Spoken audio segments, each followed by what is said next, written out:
අපි කියනවා අඬුවට පඹයෝ ඉන්ඩෝනේ වගා බිම්වල දැන් මහපාරි. ගොවියගේ උපකරණ තියෙන්න ඕනේ මේ වෙලාවේ ගොවි බිම්වල දැන් මහපාරි.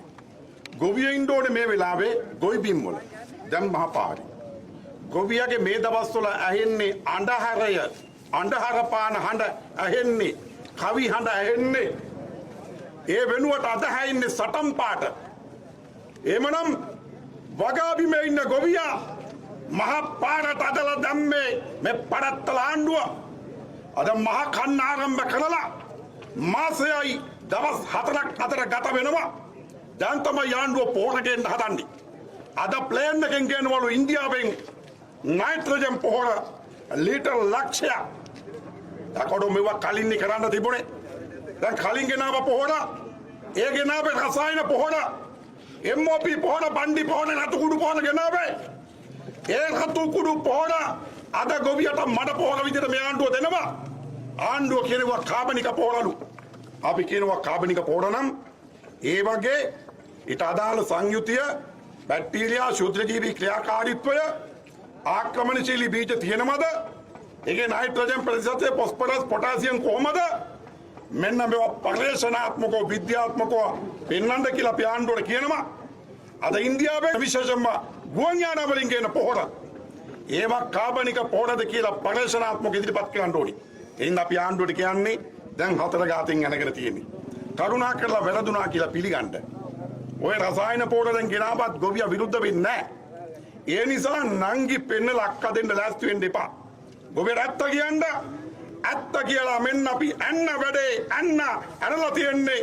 දැන් මෙන්න කරන්න දෙයක් නෑ. අපි රසායන පොහොර ගේනවා ටිකක් ප්‍රමාද වෙයි ගොවි ජනතාව නිවසන්න අපි මේ ප්‍රශ්නේ විසඳනවා කියලා ආණ්ඩුව ස්වයං විවේචනාත්මකව මේක දකින්න එමෙතිපත් වෙන්න නිහතමානී වෙන්න අපි කියනවා මේ සටන මෙතන නතර වෙන්නේ නැහැ. අද ගොවි ජනතාව පාරට බහිනකොට ඒ සටන් වලට අපි නායකත්වය දෙනකොට කෘෂිකර්ම මැති මහින්දානන්ද අපට බරපතල චෝදනාවක් එල්ල කරනවා පෞගී දවසේ. අද ඒකට අපි උත්තර දෙනවා.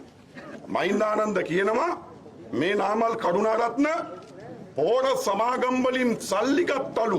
සල්ලි ගන්නවලු. මම අහනවා මේ ගොවි ජනතාවගෙන් ඔබ එක පිළිගන්නවද? නෑ. මේ තමයි ගොවියාගේ හඬ.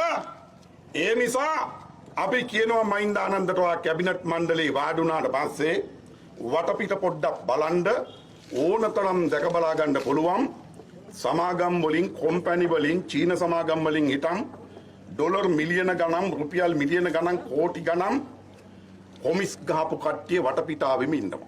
ඒ වගේම තමයි අනේ ඔබතුමත් කන්නාඩි ඉස්සරහට ගිහිල්ලා ඒ පිළිබඳව බලන්න. එතකොට බලා ගන්න පුළුවන් ඇත්තටම කවුද මේ කොමිස් ගන්න කියලා.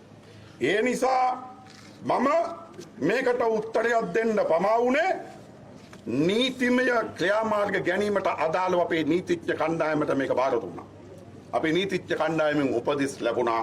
ඒ අනුව අපි කියනවා මහින්දානන්දට වන්දි ඉල්ලලා අපට කරපු අපහාසයට අපි අනිවාර්යෙන්ම ඔයාට නඩුවක් පවරනවා.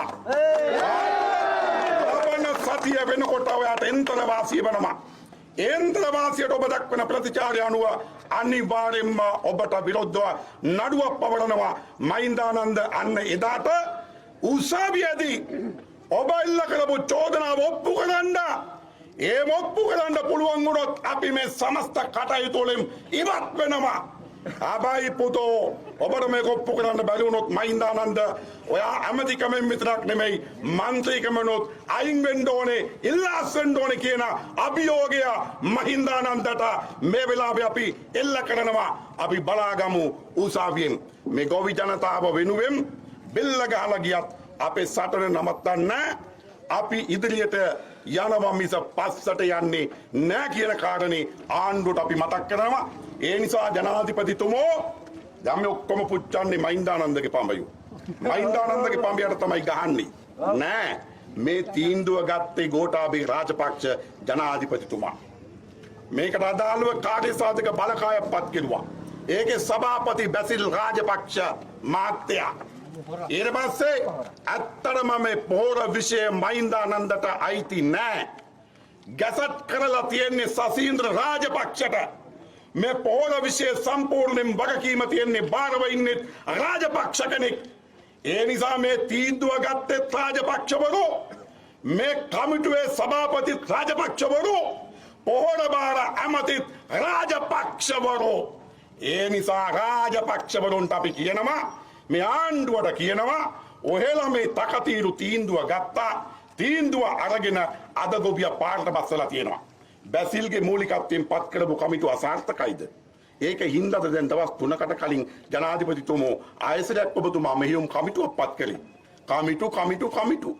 ඒගොල්ලෝ කමිටු පත් කරනවා. ගොවියා මහපාරි උද්ඝෝෂණය කරනවා. කරුණා කරලා ඕගොල්ලෝ කියනවා ඉතින් ගොවියාට අලාබුණොත් එම වන්දි ගෙවනවායි කියලා.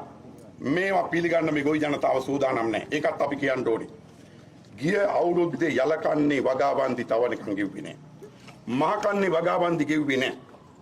දැන් මේ පහුගිය කන්නේ වගාවන්දි ගෙව්වෙත් නැහැ. එදා හිරු සලකුණ වැඩසටහනේදී මහින්දානන්ද මට හම්බුණාට පස්සේ මම මේක ප්‍රශ්න කරාට පස්සේ මහින්දානන්ද පිළිගත්තා. සති දෙකකින් ගෙවන්න පටන් ගන්නකො. ගෙව්වද? ගෙව්වේ නැහැ. අම්පාරේ ගොවියට බඩිලංගු ගොවියට කෝටි 33මාරක් ගෙවලා නැහැ පොළු තිබ්බා. මොනරාගල ගොවියට කෝටි 16ක් ගෙවන්න තියෙනවා ගෙව්වේ නැහැ. ඒ වගේම තමයි ගොවියෙක් බැංකුවෙන් ණයක් ගන්නකොට ලක්ෂ 2යි උපරිම 16000ක් කපනවා. බැංකුව කපනවා. හැබැයි ගොවියා මුළු මුදලම පොලියත් එක ගෙවන්න ඕනේ. බැංකුව කපන රුපියල් 16000 ලක්ෂ දෙකෙන් කෘෂි රක්ෂණ මණ්ඩලයට යවලා ගොවියා රක්ෂණය කරන ඉන්ෂුරන්ස් කරනවා. ගොවියට හානියක් වුණොත් පූර්ණ වන්දි ගෙවන්න බැඳිලා ඉන්නවා. අඩු ගානේ ගොවියා සල්ලි බදලා රක්ෂණය වෙච්ච ගොවියටවත් වන්දි නොගෙවපු පාලකයෝ අද නිකන් කටින් පූජානන්දරන දේවල් අපි විශ්වාස කරන්නේ කොහමද? ඒ නිසා ඔයලා කටින් කිව්වට හරියන්නේ නැහැ. අඩු ගානේ අපිට අධිකරණ මේ ක්‍රියාමාර්ගයක් ගන්න පුළුවන් වෙන විදියට ලිඛිත සාක්ෂි සහිතව ඒ පොරොන්දු ලබා දෙන්න ඕනේ. අන්න එහෙම වුණොත් අපට සලකා බලන්න පුළුවන්. ඒ නිසා තවදුරටත් කටින් බතල හිටවන්න ලෑස්ති වෙන්න එපා. මේ ගොවි ජනතාවත් එක්ක සෙල්ලම් කරන්න ලෑස්ති වෙන්න එපා. ආණ්ඩුව දැන් අඩි 2-3ක් පස්සර තියලා තියෙන්නේ. පස්සර තියපු ආණ්ඩුව අපි අනිවාර්යෙන්ම බිත්තේටම හේතු කරනවා. එතනින් නතර කරන්න නෑ. වටෙන්ඩ ගහනවා. මොලොකටම ගොවි ජනතාවත් එක්ක ඊළඟට කොළඹට එන දිනය අපි ප්‍රකාශයට පත් කරනවා ළඟදිම. ඒ දිනේ උදා කරගන්න එපා කියලා අපි ආණ්ඩුවට මේ වෙලාවේ අනතුරු අඟවනවා.